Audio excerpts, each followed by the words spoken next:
Lesson 4.1 Learning Goal. I will be able to explain heredity and how DNA makes traits through proteins. Let's start off with the big idea, which is a simple chain that DNA stores instructions, RNA carries the message, and protein do the work. We can represent this in a simple flow of information: DNA, RNA, and protein. Moving on to our 3 guided questions. What is inheritance or heredity?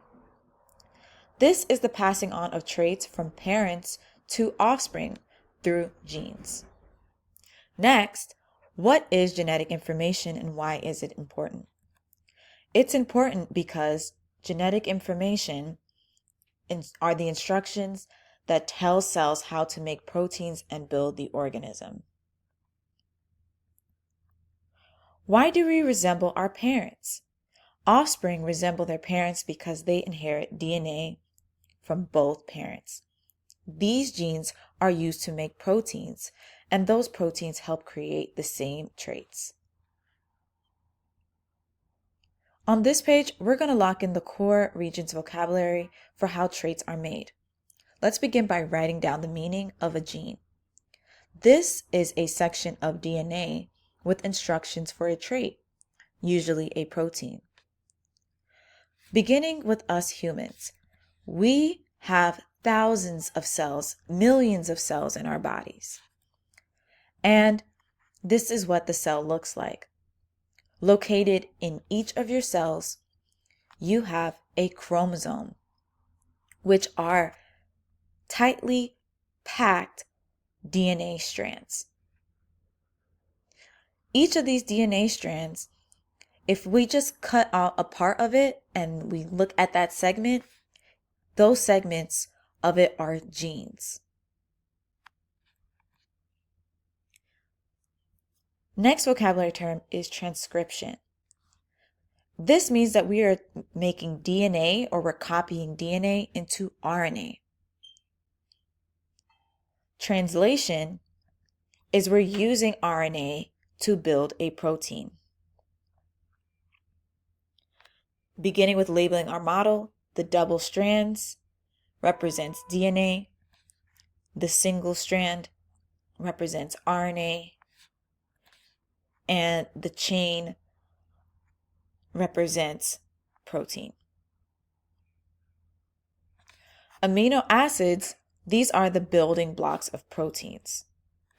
And proteins are a folded molecule that does a specific job in the body. Now, let's label the molecules. In the bead chain in the picture, each bead represents the amino acid, and the whole chain represents the protein. Next, let's talk about protein synthesis. And synthesis simply just means to make something. The big idea is if the DNA base sequences changes, then the amino acid sequence may also change. This could change the shape of the protein, which can then change the trait. So what are the 4 steps of making a protein? First, DNA code is copied into RNA. And remember that DNA has the instructions. Next, DNA is read, or the ribosomes reads the RNA codons. Next, the amino acids are linked into a chain, and this is called translation. And then finally, the chain of the proteins fold into a shape that determines the function of what that trait is supposed to do. So the shape could determine if you have blue eyes, gray eyes. It could determine if you have straight hair, curly hair. Next, let's talk about a Regent-style case study. So we have a problem. If we look at the lungs in a healthy person, we see that this has clear airways. But in someone with cystic fibrosis, they have sticky mucus in their lungs, and that causes them to have frequent infections and unfortunately a poor life quality that can result in them dying young. So let's use a scientific question. What is happening at the molecular level that causes this whole body level problem? And we're going to just simplify this from what you see here, so you don't have to write it exactly. I would advise for you to listen to my summary and write it down. CF patients have an issue with a protein called CFTR that does not work correctly. This incorrect protein shape messes with how mucus is made in the body. And that affects how the person is able to breathe. Let's fill out this cause and effect chain.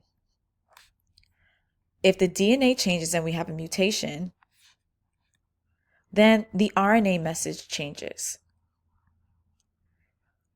If the RNA message changes, then the protein shape will change.